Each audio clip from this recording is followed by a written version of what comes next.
Welcome to the very first episode of the Unspoken Truth podcast. Here we explore big ideas, question assumptions, and dive deep into the stories that shape our world. Today we are venturing into something uniquely different, a novel in the making, titled Ayira. Join me as I share with you the very first chapter. Until next week, make sure to subscribe for more. Chapter 1. The Whisper Beneath the Stone. What if the world isn't what you think it is? Nor the shape of it, nor the walls, nor the way powers move through hands that never seem to lose it. What if the things you've seen, the maps, the flags, the broken treaties, and televised victories, were just theater, a carefully created illusion to hide something far older, far more dangerous than politics or pride? Ayira had stopped asking that question out loud years ago. It earned her trouble. People didn't like questions that pulled at the seams of reality. Still, she asked it silently now, crouched behind the remnants of collapsed wall, watching two borders guards warm their hand over the barrel fire. They laughed, cast, spun into the flames. Neither knew what lay just beneath their feet. A forgotten chamber, a locked door, a ring. Not a symbol of marriage or status or wealth, but something older than human memory. One of three. A ring forged not by human hands, but by something else. Something that still whispered in the dark corner of the earth. Ayira reached beneath her cloak, brushing her fingers against the other two rings already strung around her neck. Warm, always warm, like they remembered fire, like they waited to be whole again. The spirit stirred at her touch, light as wind across the back of her mind. It is near. She didn't respond. Words were fragile in this place.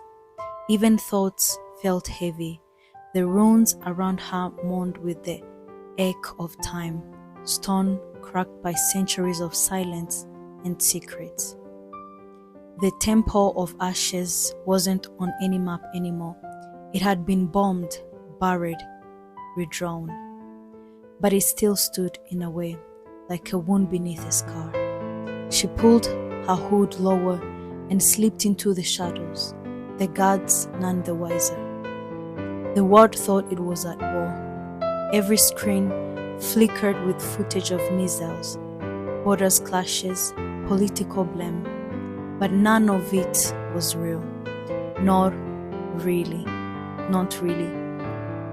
Ayira had learned the truth one piece at a time, like blood dripping slowly from a wound she hadn't known she carried. There was a war, yes, but it wasn't about oil or power or territory.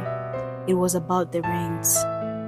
3 sacred artifacts scattered across the continent, each containing a fragment of divine essence, power that could tilt the very fabric of reality.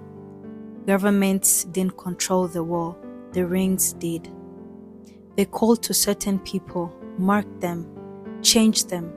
Ayira was one of the marked, chosen not by nation or creed, but by the spirit that lingered between the realms of life and something deeper.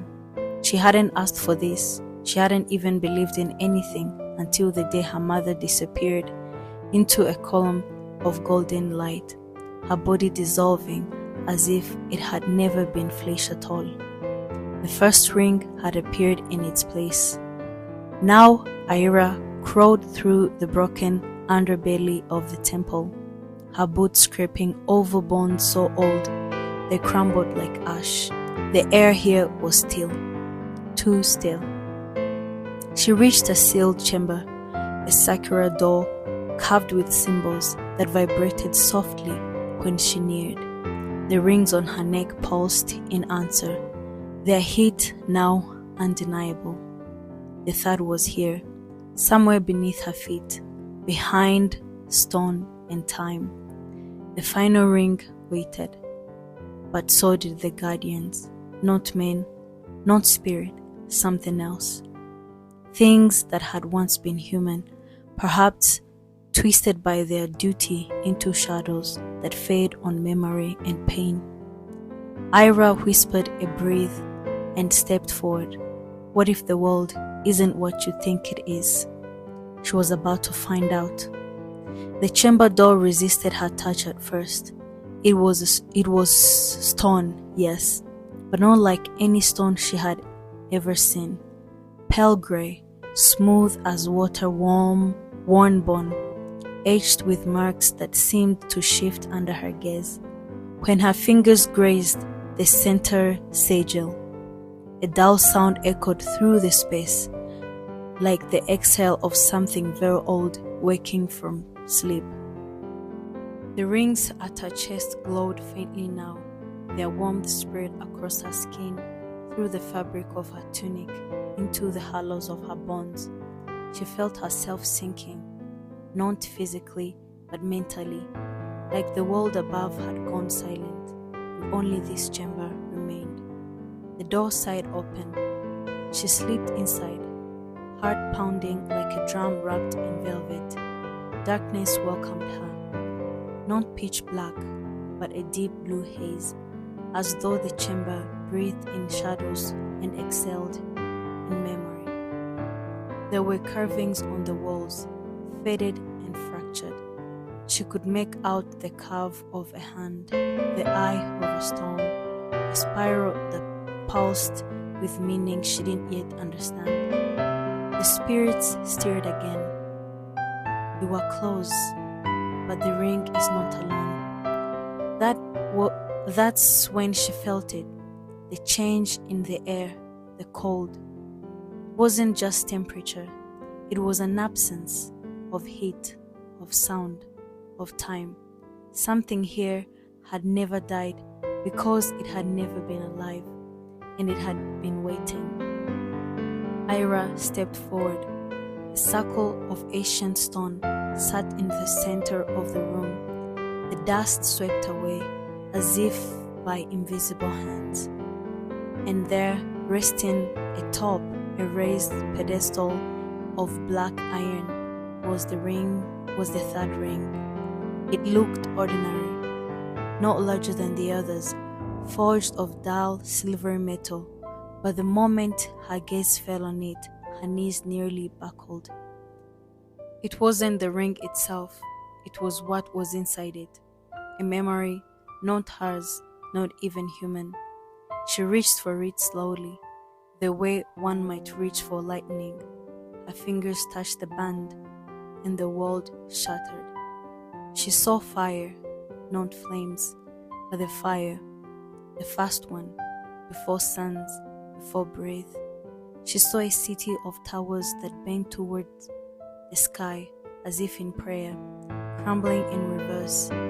She saw a woman with no eyes but endless vision. She saw blood falling upwards and a child born with no shadow. She saw herself, not as she was, but as she had been. Not a girl, not a thief, but a key.